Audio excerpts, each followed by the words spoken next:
If you study the scriptures, you will know that when God decided to bless Abraham, he called him to leave his home, leave his family, to a land that God will show him to go. So Abraham left.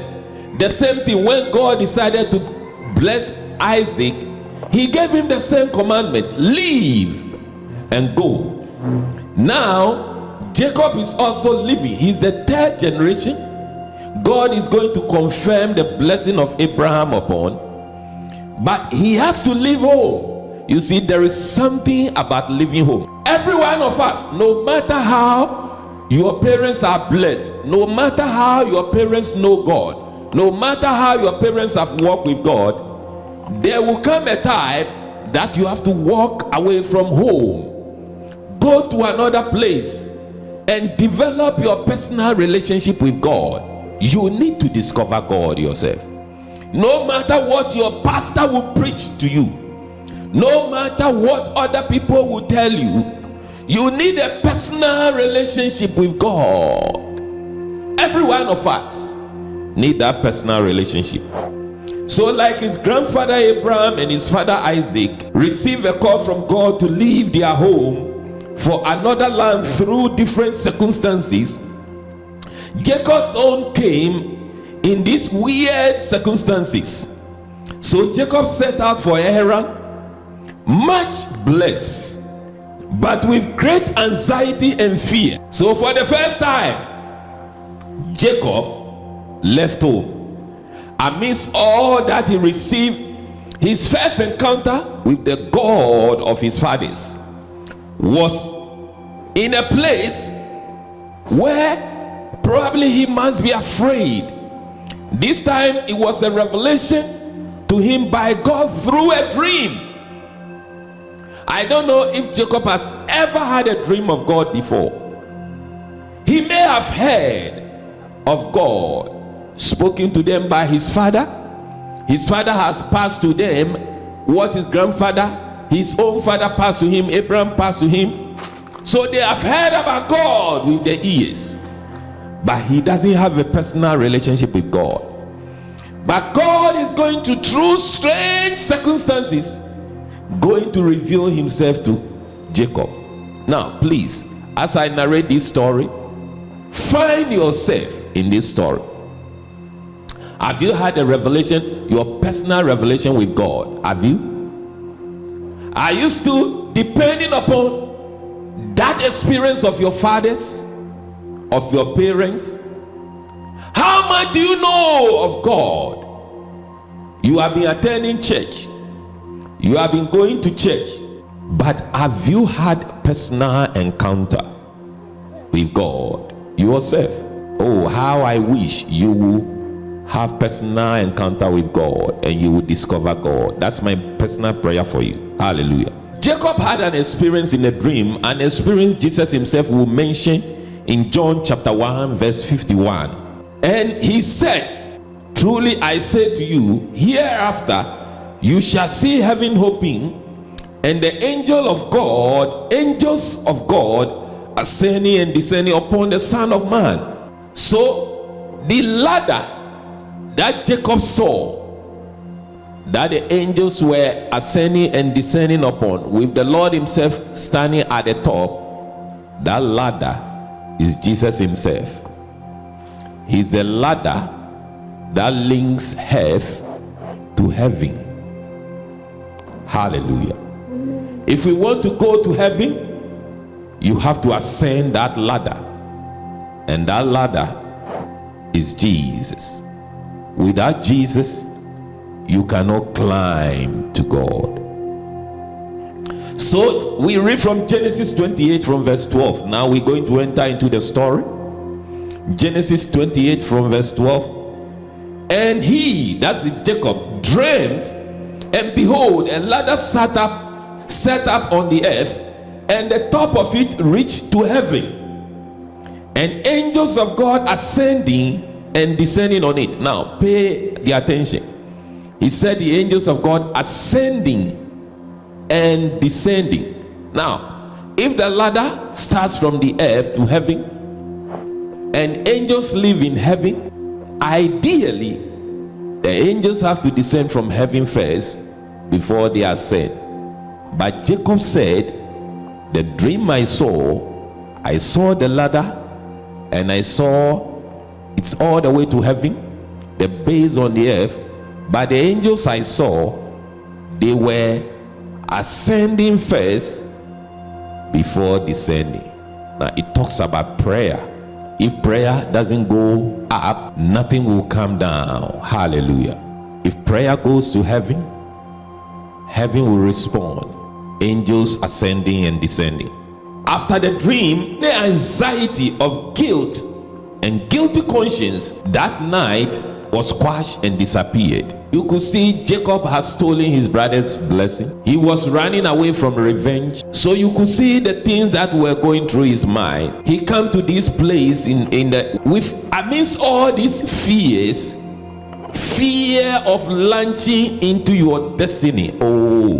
After you have been blessed, you have to launch into your destiny. We are here launching into our destiny, but we will not fail. Hallelujah. Because God is with us. Hallelujah. If he had stolen his brother's blessing, now he received an affirmation of God's promised inheritance to Abraham and his father Isaac concerning the same land upon which he now lay. God is confirming it on him. The promise I made to your grandfather and your father Isaac, I made the same promise to you. And behold, the Lord stood beside him. Now pay attention. Initially he said the Lord was standing at the top of the ladder, but now Jacob says the Lord stands by me. The Lord has moved from the top of the ladder, and now he's come to stand by his side. Hallelujah. And said, I am the Lord Adonai, the God of Abraham your father, and the God of Isaac. The land upon which you lie, to you will I give it, and to your seed. The divine title deed of the land, which was given to his parents, now has been transferred to him, and not the seed of his brother Esau or any other people who might be living in Israel today. God speaks to us through dreams when he has made every effort to speak to us clearly, but we don't have time, or our spirits are not open to hear from him. Then he uses dream. When God desperately want to speak to us through our spirit man, you see, every one of us, every human being, you have three personality. You are a spirit being, you have a soul, and a body. You are three in one. I see your bodies now, you see my body. There are two aspects of me you don't see: my spirit and my soul. The soul is in the center. The spirit, soul, and body. This body takes instruction, only instruction from the soul, your soul, the real you. The soul is the real you. The soul doesn't die, but your body dies. The other two, which is not seen with the physical eye, they don't die. Your spirit and your body. The spirit, when it goes to God, your soul and the body can't live, because it's the spirit that gives life to them. So once your spirit, God takes your spirit, your soul has to vacate your body. The doctors will pronounce you dead, but your soul continues to live somewhere. The soul never dies, but it can be punished, or it can go to enjoyment. It's a whole topic itself. We'll look at it. So when your soul and your spirit cannot hear God anymore, God decides to use dream. In the dream, he gives you pictures. But even the dreams, after you have woken up, you need to pray to God for interpretation, because what you are seeing spiritual things. So have you noticed that anytime you dream and you are narrating the dream, you say, I saw something like a cockroach, but it wasn't cockroach. What you saw is not cockroach. But the closest you can use in this life to describe what you saw is cockroach. But what you actually saw wasn't cockroach. Are you understanding what I'm saying? Dreams need interpretation. So Jacob sees a ladder set on the earth, top reaching into heaven, angels ascending and descending. Top of the ladder stood the Lord. The Lord comes down on his side, promises made to Jacob. God was to give him the land. God was going to multiply his seed. The Messiah will come from his seed. God will give him back safely. God will bring him back safely. After, we don't know, God didn't tell him how many years, but he ended up spending about 22 years in this journey. God said, I will be with you despite the difficulties. So it means even though you might be going through challenges, God is still with you. He hasn't left you. People are prone when they are facing life challenges and difficulty. They will cry and say, God, where are you? Why have you left me alone? Why have you deserted me? No. He's right there with you even though you don't see him. So this is how you pray.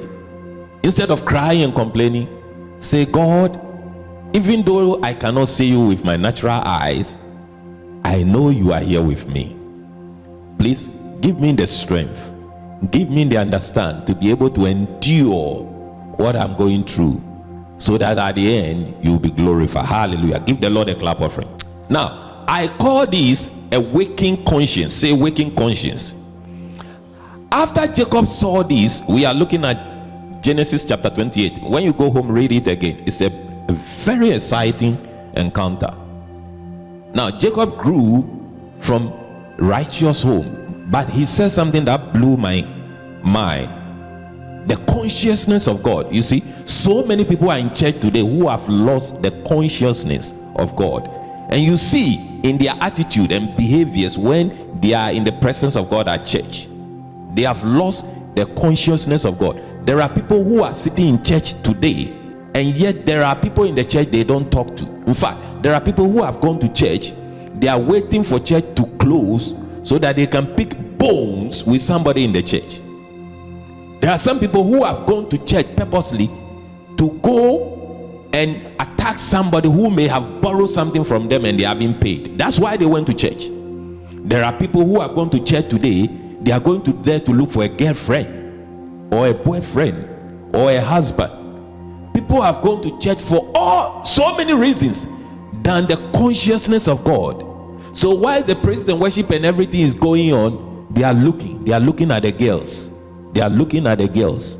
They are looking at the girls. So as soon as church finish, maybe they will go with their friends. They say, check that girl, check that girl, check that girl. As soon as church finish, they want to go quickly and get acquainted and get their phone number.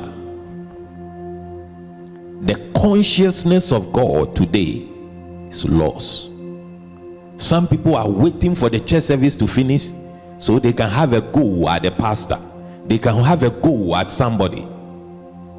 Musicians are waiting patiently for the church to finish and go to the pastor and say, from today going, we are not coming to church anymore because you don't pay us, or because you said something that annoyed us. Wow. The consciousness, everybody say the consciousness of God.